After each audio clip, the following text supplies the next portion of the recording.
Hi, I'm Gayle Troberman. Hi, I'm Daryl Lee. And this is Gay Eye, because all marketing is definitely not created equal. Okay, Gayle, this is going to be an interesting one, I think.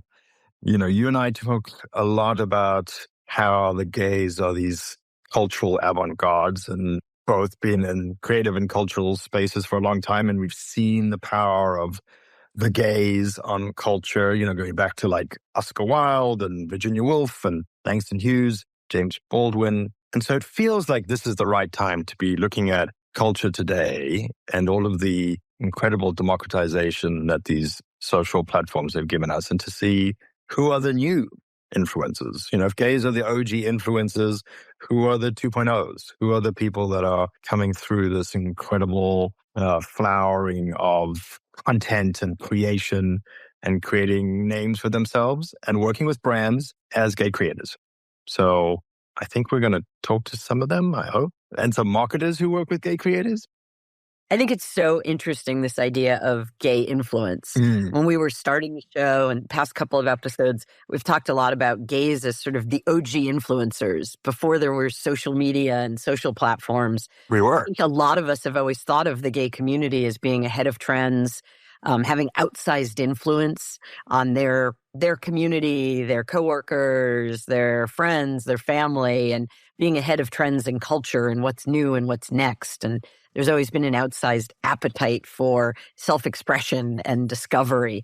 And so in this age of influence and influencer marketing, right? I mean, God, we talk about influencer marketing all day long, right? Growing like 40, what did you tell me recently? 46% growth or 43% Something like growth that, in year over influencer year. marketing? Yeah. Insane growth in the amount of money brands are spending on influencer marketing. So hypothesis, I would assume if gays have outside influence, we live in an era of influencer marketing, influencer budgets are growing. I would imagine that the gay influencers are crushing. Is that true? You would imagine that, and we're going to have to find out. Today on Gay Eye, we are excited to have an incredible array of guests to help us unpack this idea of gay influence. First, OG influencer Owin Pierson, queer Asian American content creator. Owin has been at the influencer social media game for more than 10 years. So he's got a ton of experience working with a huge array of brands and really understanding how to bring his uniquely queer voice to brand marketing and create real influence with his partners.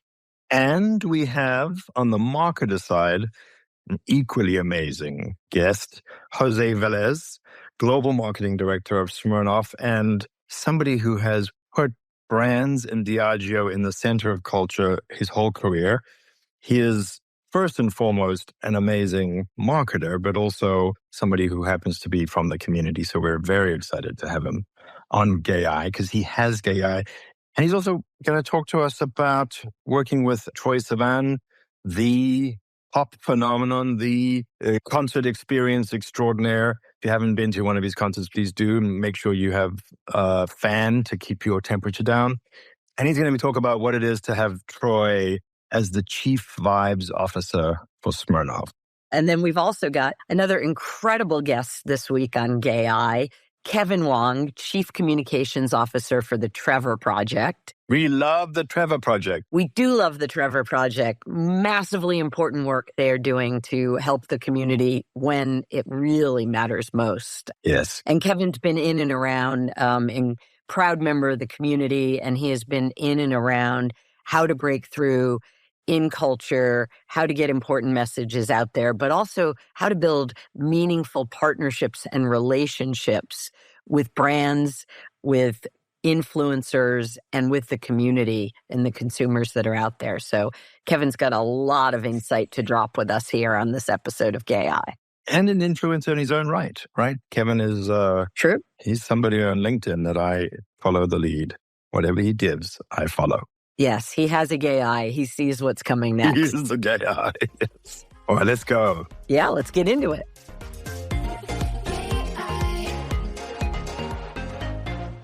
We have this theory about brands being like these forces for power, at least, good and bad. And our job on Gay Eye is to give them some intelligence to do good for us and for themselves, because gays equal growth. That's the sort of, Gayle has a better way. Something about it's not DEI, it's ROI, but I just really shorthand it to gays equal growth.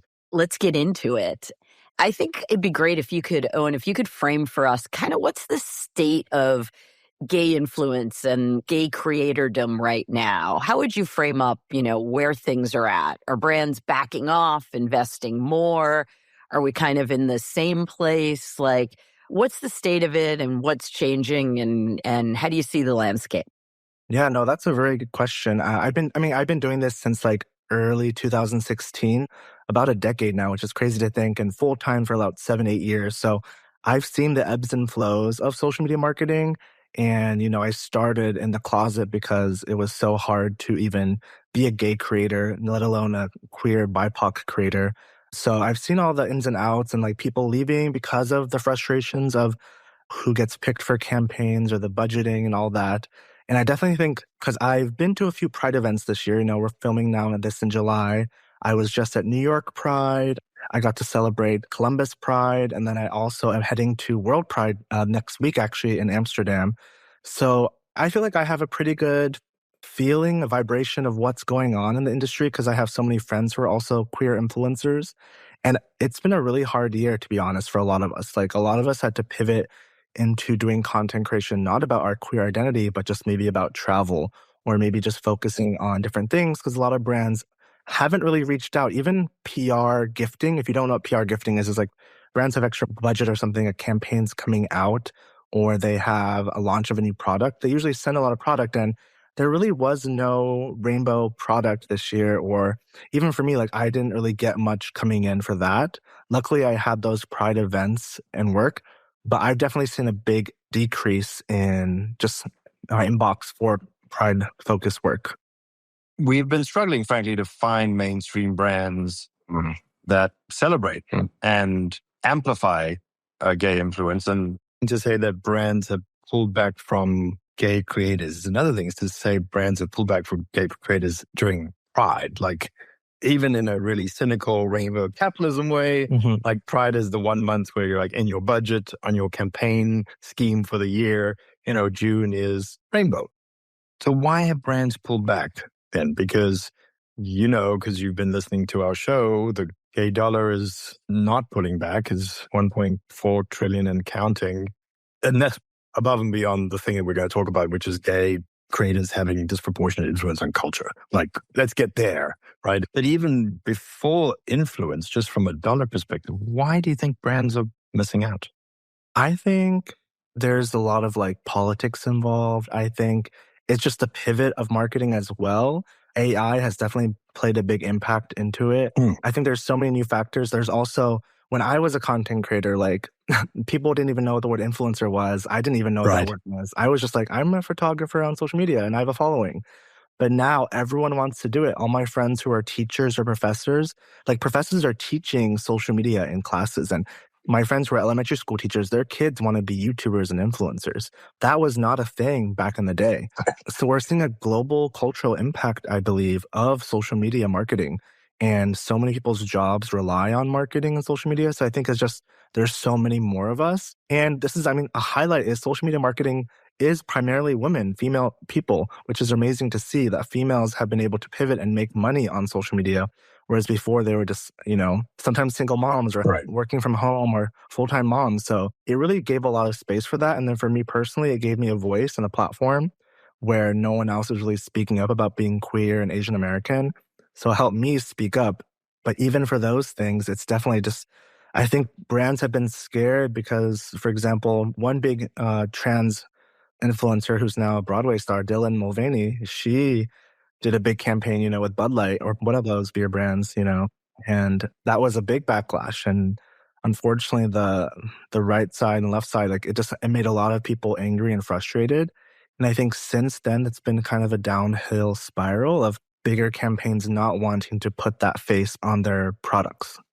We talk to lots of marketers all day, every day in our day jobs. And Everyone's talking about, budgets being flat or cut and having to make trade-offs and harder decisions to find growth. José, how do you think about connecting this idea of inclusivity and marketing to everyone with actual investment in reaching the LGBTQ plus consumer? That is a great and beautiful question, because the other day and you must have better numbers than I do, the LGBTQ plus community, we bring a lot of money to the table. Oh, yes. The gay dollar. Exactly. Well, I believe it's Daryl, $1.4 trillion. Trillion. US. And I think it's somewhere around 4 to 5 trillion globally for the LGBTQ consumer. Best data we have. Trillion. So imagine with that number, I just go to my people and say, hey, here's a huge opportunity that we cannot miss.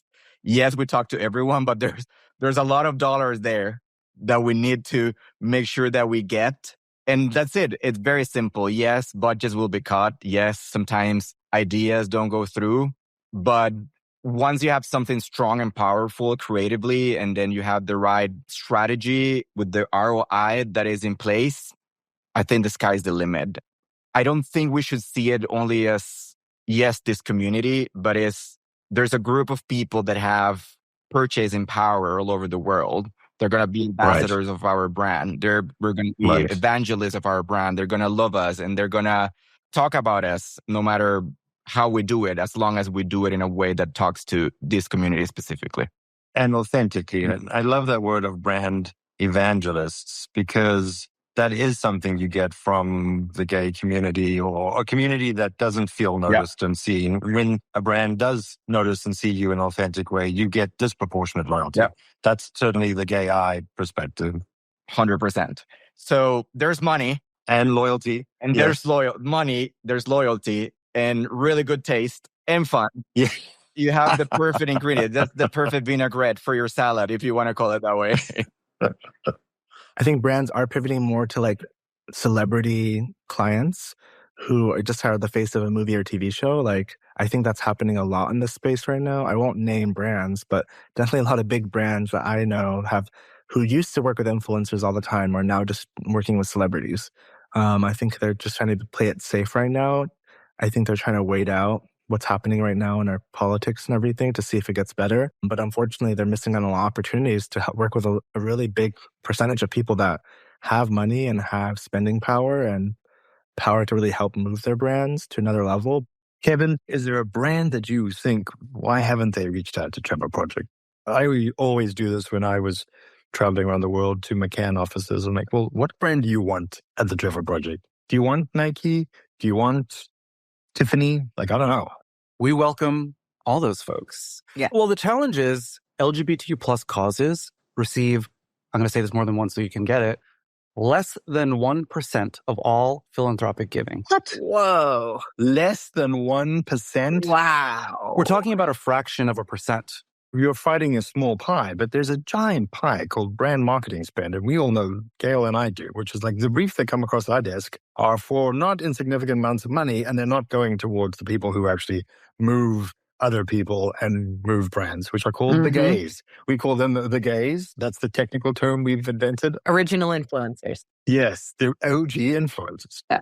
And so this is shocking. We're not going to let this stand. You've given us a new cause. But maybe now that social has gotten so democratized, we've lost that lens to see how much more influential certain groups or people are as a collective.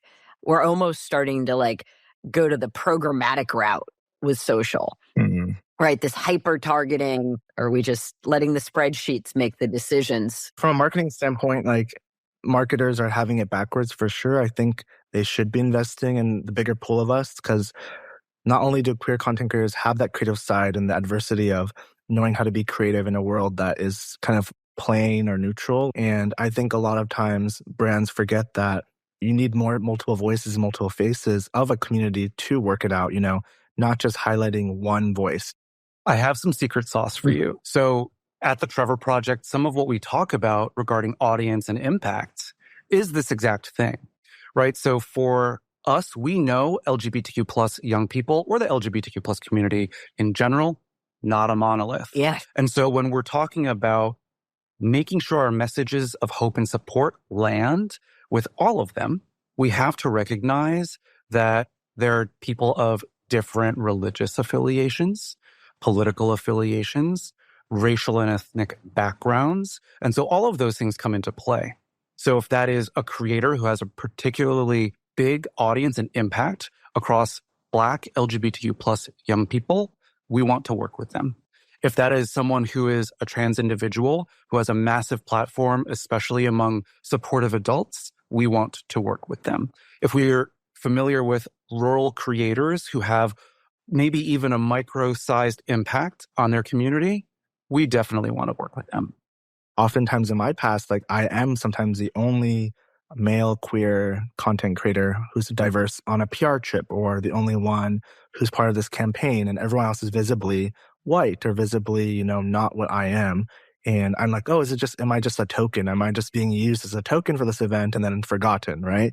Because I know I do not represent all queer Asian Americans. There's so many more that need the representation. Working with LGBTQ plus creators or people in the marketing or communications teams who are LGBTQ plus, it's almost like this secret weapon. And what they will tell you, hopefully every time, is that when you co-create with a subject matter expert, like a nonprofit focused on LGBTQ plus issues, is that you will hit the mark each time.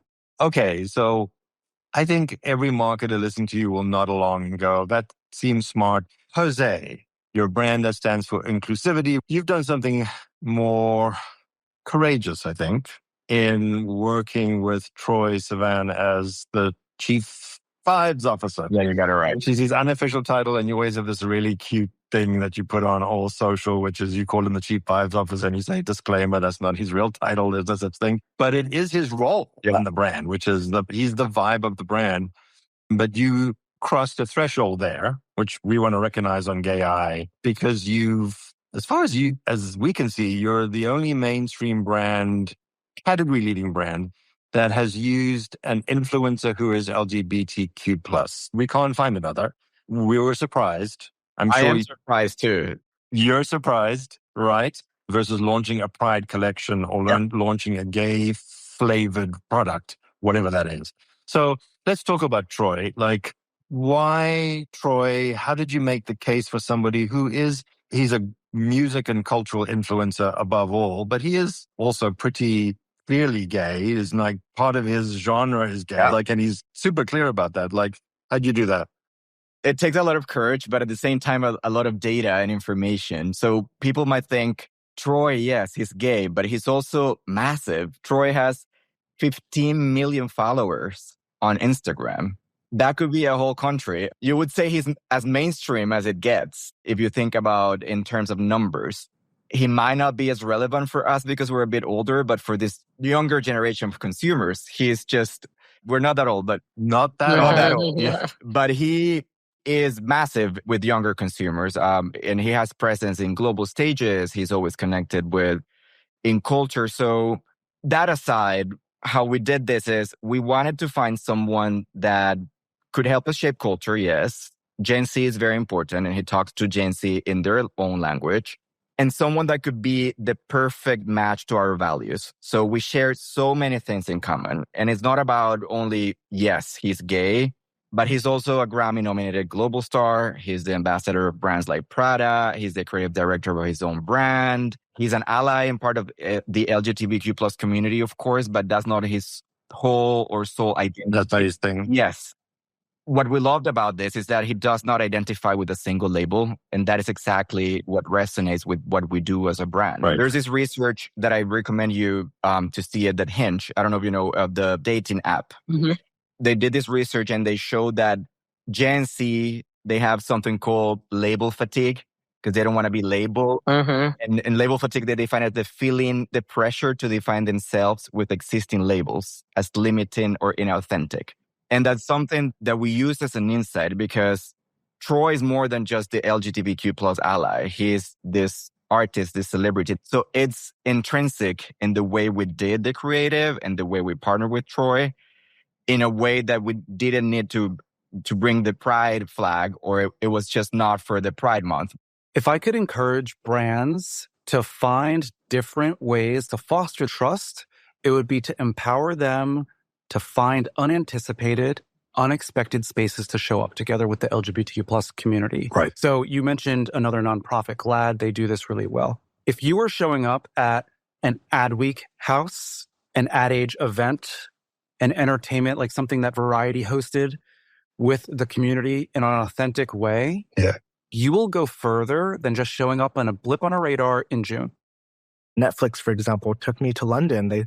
They flew me business class to go to their second season of Bridgerton. Oh, nice. It was one of highlights of my career for sure. I got to dress up in the amazing outfit, and I got to meet some of the people who produce the flowers of every scene, knowing that they're all not real. And I got to really emulsify in that experience. And one moment that really related to all this was we were all learning the dance, the Bridgerton dance, everyone together. And I jokingly said there's no gay interactions. It's all you have to dance, Right. female, male. The actors, because they were actually acting as well in their scene, one of the guys, he came up to me and he was like, "Oh, I like to do the dance with you." So we did the dance and I posted that and I went a little viral. It hit 200 to 300,000 views. But that was a cool moment for me to realize even though Bridgerton is at least back then, I think the seasons now, there are going to be 2 female protagonists falling in love, which is exciting to see. But back then I was like, oh, this could never happen in the Bridgerton world. And then it did. Right. Well, Bridgerton got a bisexual, right? One of the brothers was bisexual, although he had that whole getting married thing. And then I was like, oh, it's going to be bad. But it turned out they did it well. Yeah. Well, Netflix, KLM, who do we have to give shout outs to? Booking.com. Shout out to you. Yeah, they're great. Yes. Gay Eye recognizes you. No, I love it. I love supporting it. I never see a brief cross my desk that says, hey, we'd love to tap into the power of gay influence. Why is that? Why are other marketers why haven't they woken up to this opportunity? If you want to reach Gen Z, maybe one way in is through inclusivity. 100% is what Heated Rivalry did. It just showed that it's fully as gay as it gets.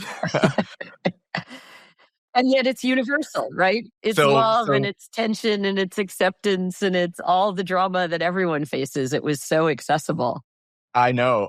So I think it's there. I think we need to push more the boundaries and it's all about the way we do it. So Heated Rivalry was not this gay show that pretended to be, shown in the Pride Month with the Pride colors and the Pride flag.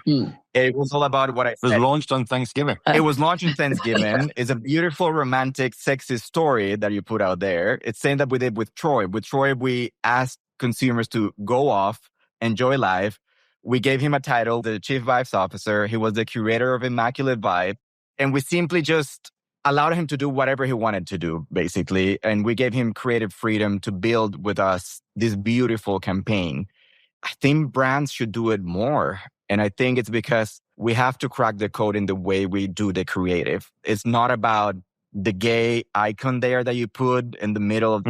But yes, you can have the gay icon as gay as it gets. But as long as you have creative that is powerful, that can be mainstream, like Heated Rivalry did, like we did with Troye, I think you find a very, very sweet spot there that has tons of power.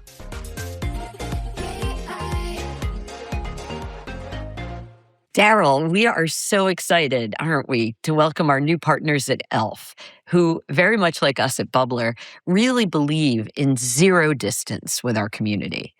They believe in relationships built on real connection. The ones where you show up for the wins, the setbacks, and you have those hard, honest conversations in between. One of our favorite must-listen podcasts is Uncensored Renegades, and it's hosted by e.l.f. Brand's president, Corey Marchesotto, and John Evans, founder of the Uncensored podcast properties. It's a weekly human-to-human conversation. It will inspire you, it will teach you, and it will definitely make you laugh. Listen it.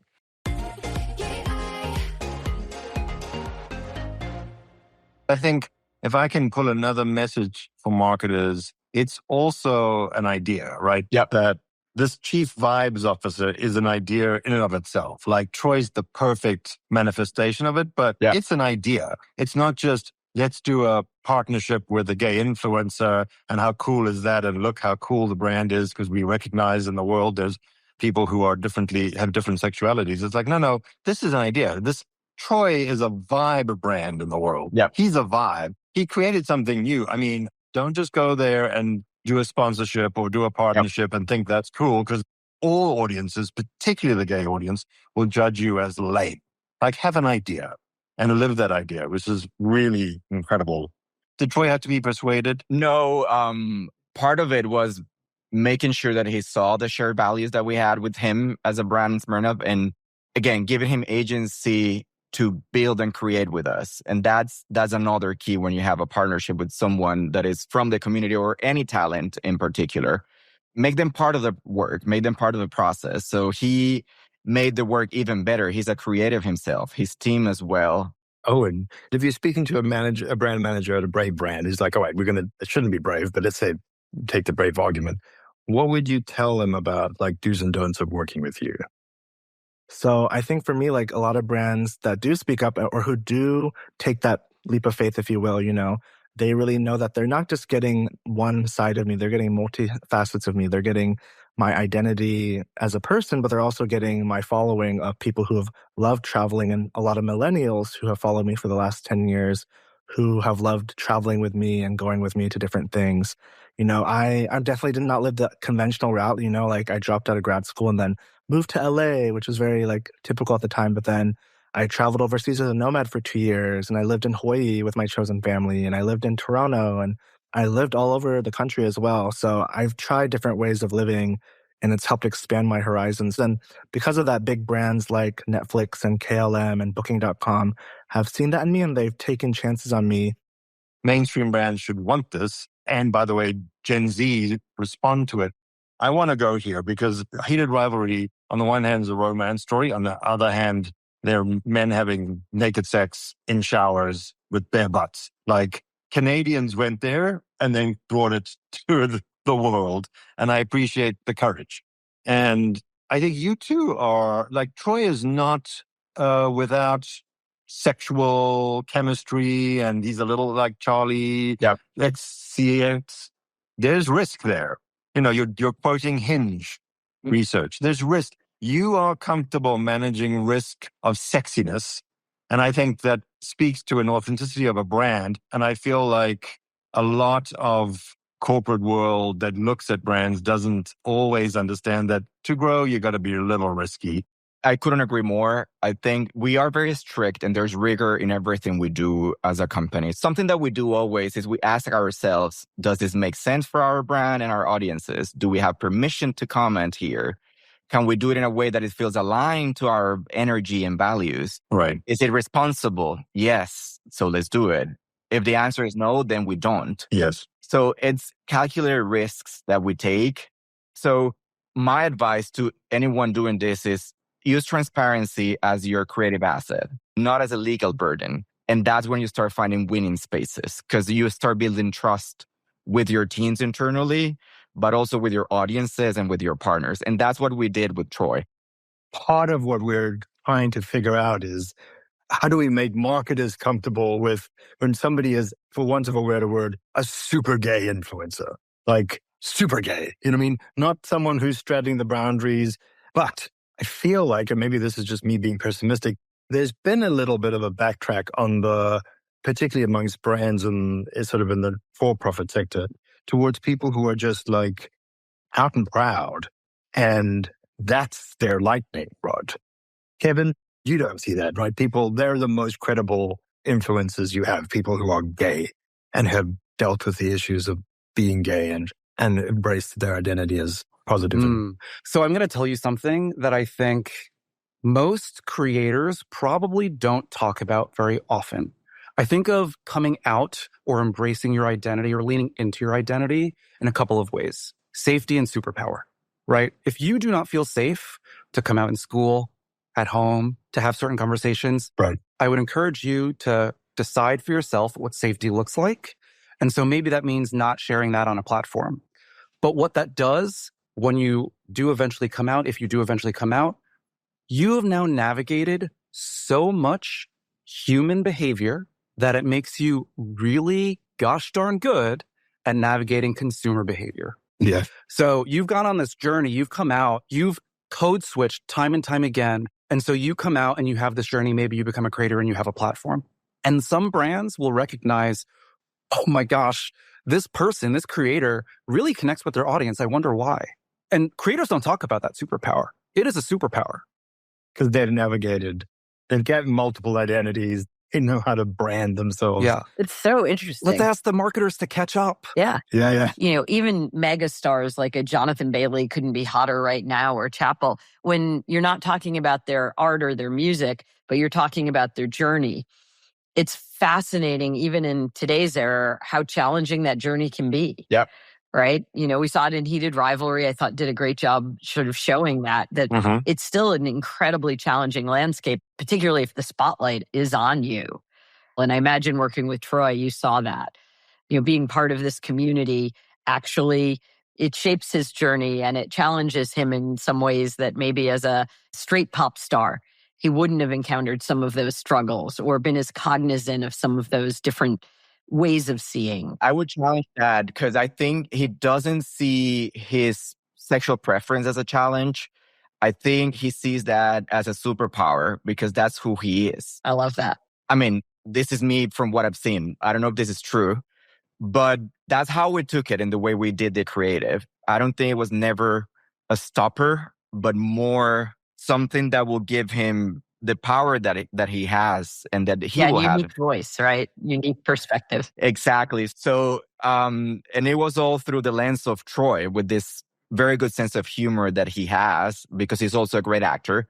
I don't know if you know, he was in a movie with Nicole Kidman called Boy Erased. Mm-hmm. I admire him so much because I don't think he has never seen being gay as something that has a negative connotation, but totally opposite, something very positive.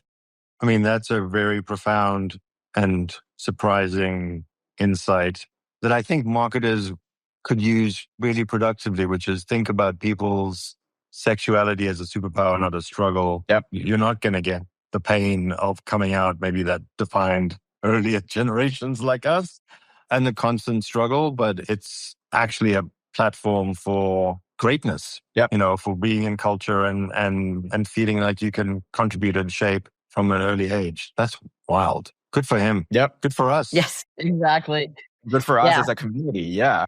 Owen, you have not shied away from your identity. You know, Gayle and I work with a lot of celebrities who do shy away from their identity. And even ones who are out are like, no, don't call me a gay pop star. Just call me a pop star or an inclusive pop star. But you're very clearly identified as queer and as BIPOC and as Asian American. And so that's a choice you made in terms of not just your life, but your career representation on social media. Why did you make it? And do you think that was the right thing to do?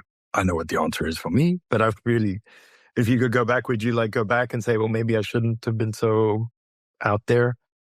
No, I appreciate it. I feel I'm someone who definitely lives with no regrets, but also I homeschooled myself after 1 year of high school because I wasn't motivated. And I was also severely bullied for something that I couldn't control. So I did that and went to community college, got a full-time job. And I was just always very different than the norm. And I think instead of seeing it as a dilemma or a situation that would hurt me, I saw it as a solution to move faster in life where I thought other people were not moving. And I think that ties into what you were saying earlier is I am grateful that I am getting picked and I am doing these campaigns and I'm in this space. I'm visibly queer, visibly Asian American, all those amazing things. But it's because I worked my ass off. I didn't just sit around. I was always working. I was always hustling because I had to work 10 times harder for less pay than my counterparts who were not getting the same engagement just because of what I look like. And I thought that wasn't right. So I would speak up, including speaking up during the Stop Asian Hate movement when it was really big. When I spoke up, Meta and Instagram noticed it and they put my face in the first push of it on Instagram to talk about that. And I got a ton of hate on that. And that was really traumatizing, but also it made me realize how much I need to speak up. And because of that, I got more visibility and more work.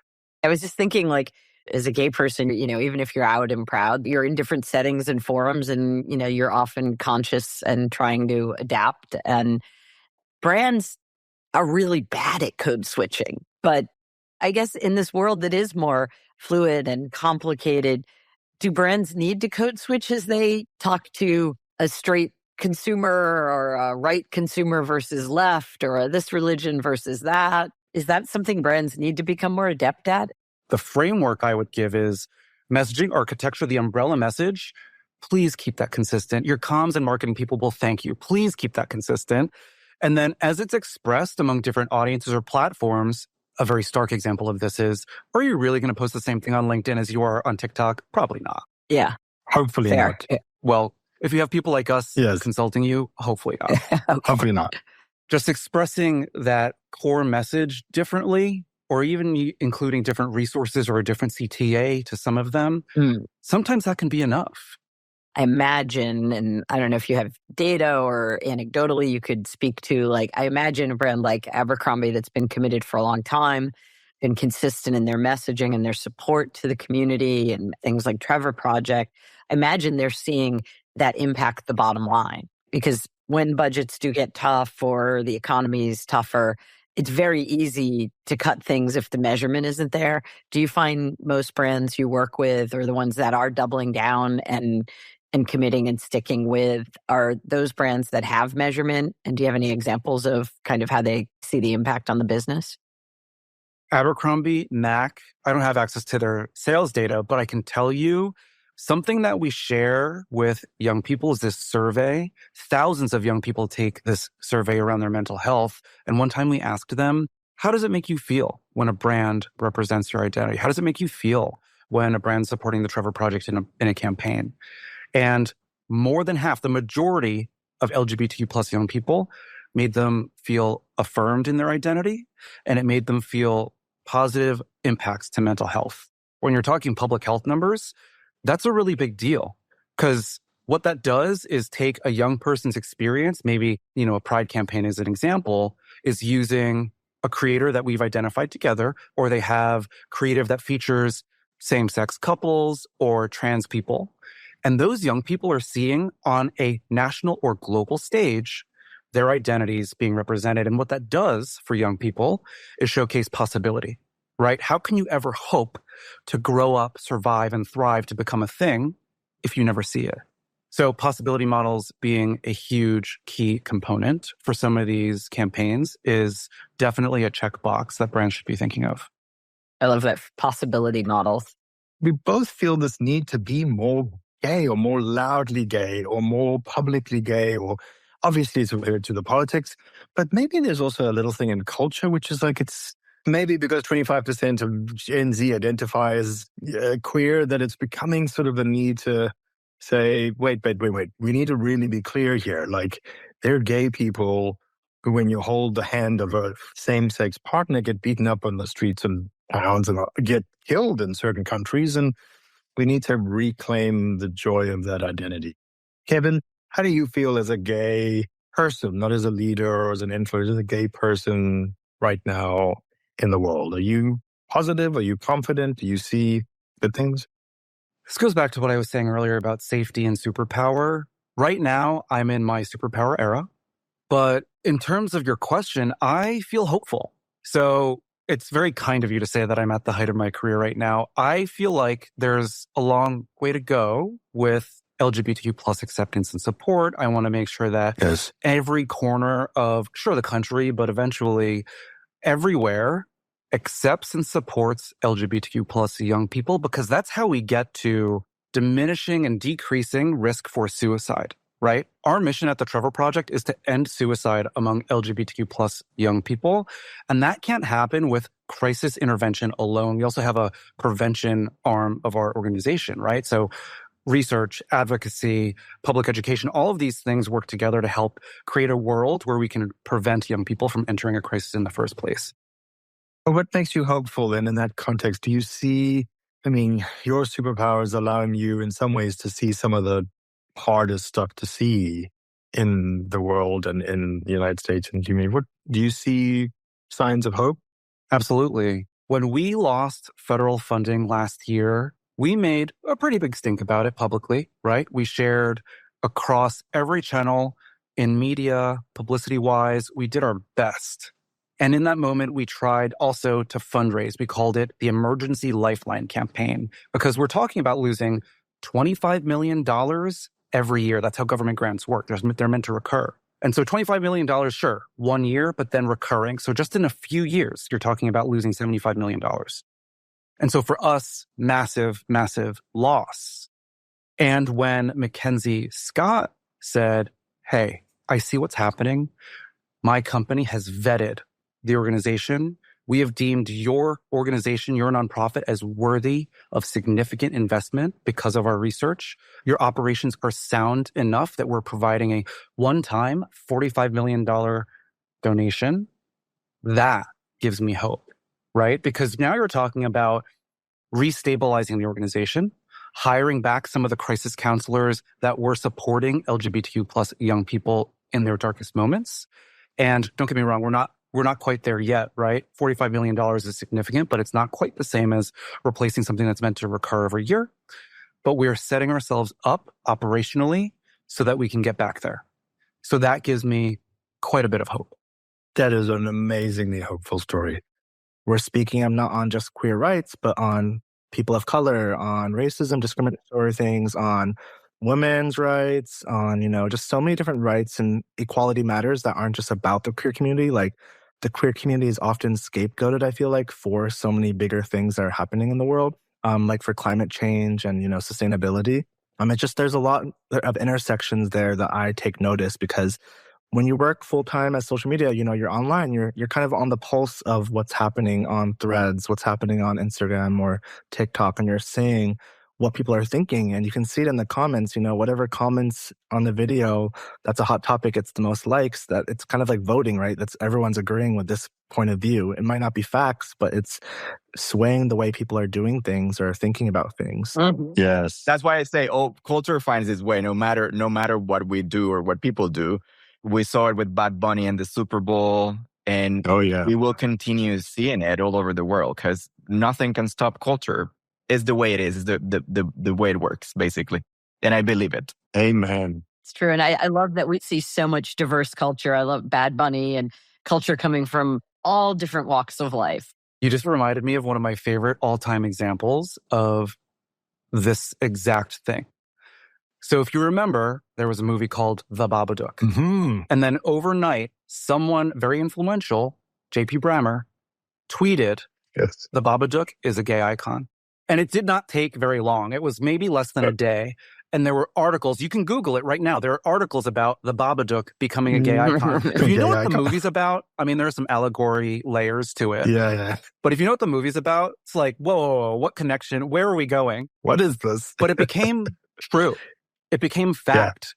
Yeah. And then I'm sure more people watch the movie, right? It's the same thing. If you want your brand to be a gay icon, here's your opportunity. Work with the people who understand the audience. Yeah.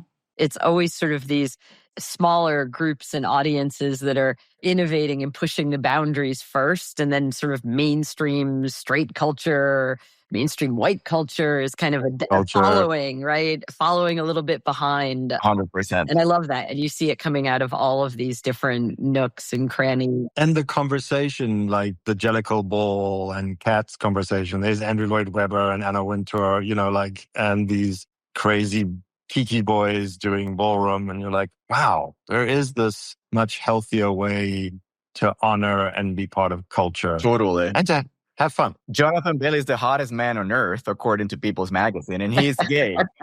And everyone was obsessed, me included. And that happened. You know what's amazing right now, too, is we're living in the moment of extra. Yeah. And I think that really lends itself to a lot of different diverse cultural expressions, right? Whether it's Latin music or, it's drag and gay identity or camp.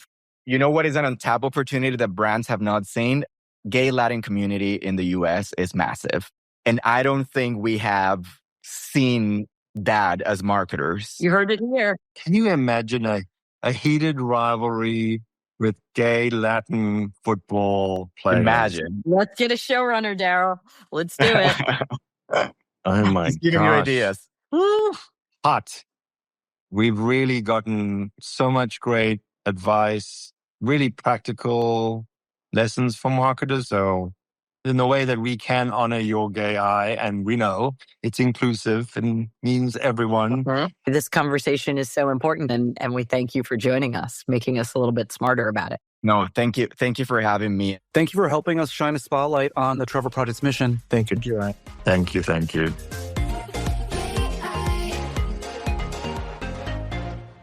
I'm Daniel Scheffler, travel writer and host of Wayfinder, Life-Changing Travel, an iHeart original podcast.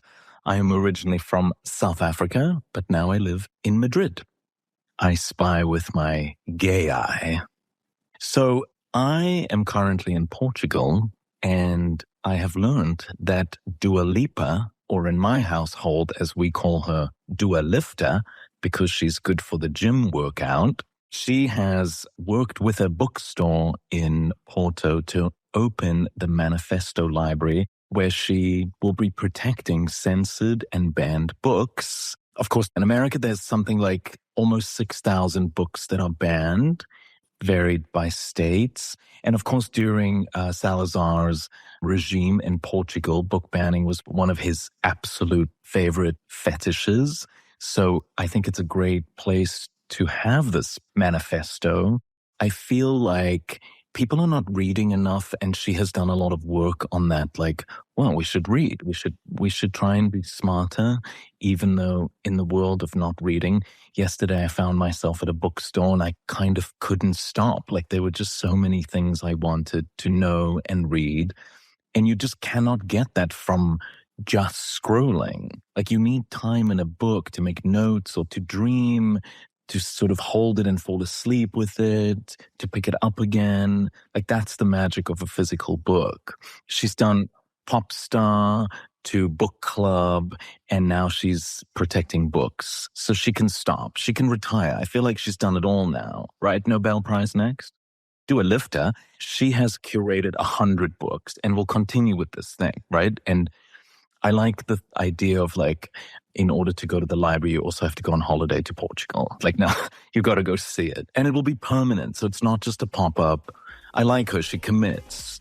Any bit can pop it up.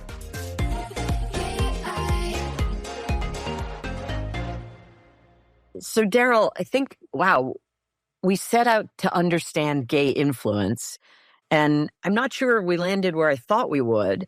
I thought we would see an explosive year of growth where influencer marketing meets a growing creator economy, and gay influence would be having an incredible growth moment. And I think what we heard is it's pretty dark days. Mm-hmm. Gay influencers, they're seeing budgets decline. They're seeing fewer brands seeking out their voice and their point of view. That feels like, A, a problem, and B, a big missed opportunity for marketers. So if you want to have influence, I think the marketers need to wake up to the power of gay, queer influence in the creator economy. It's a big opportunity, and I'm not really sure why brands are backing off.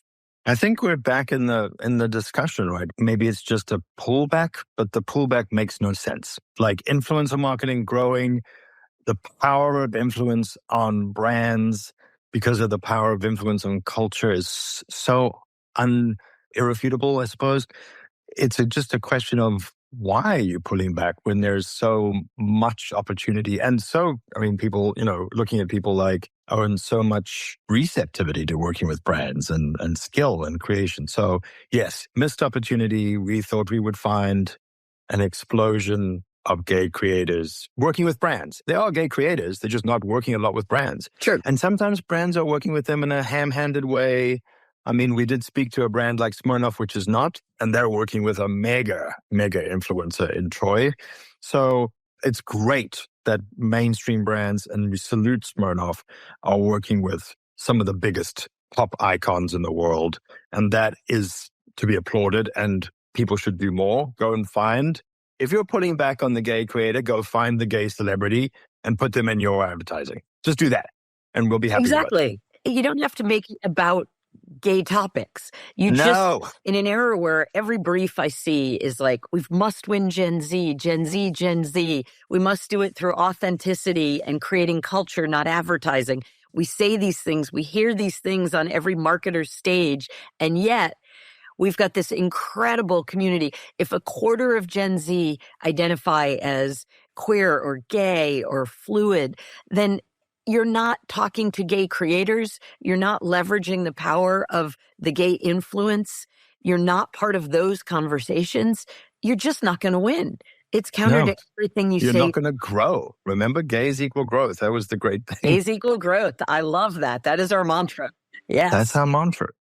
No, and I think it's really, the Smirnoff example is so instructive to marketers, which is you all need a chief vibes officer. Every brand needs vibes. You go talk to us about generating vibes for your brand. Well, then if you need a chief vibes officer, go to the gays. None better than us than generating vibes. The whole, we have to recreate the vibes for our lives because you don't really get a good vibe when you first realize that you're gay. So go find the chief vibe officer for your brand and make sure they're gay and invite them. The conversation we had with Owin around how do I feel about being the Asian American queer creator invited to the experience, the brand experience.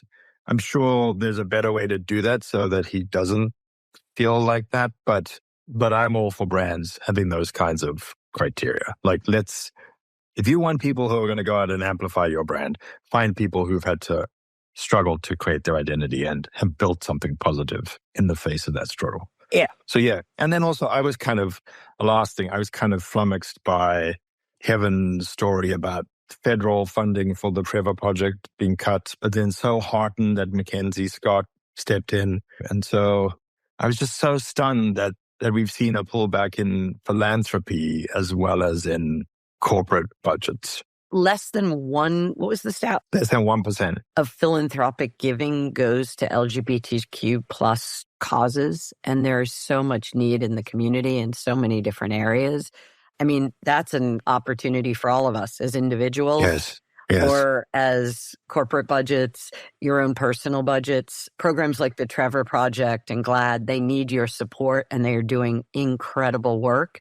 And on top of that, they're helping us all understand how to show up better for this community. Yes. So take out the checkbooks, think about your giving. I mean, just a fraction of the space exploration budget could change a whole lot of lives for people in the community. So I think we all have to think harder about where we're committing. And what I love about the influence conversation is, it's sure there's social media and influencer marketing and your influencer budget and which people you choose. And we all understand some of the brand safety concerns.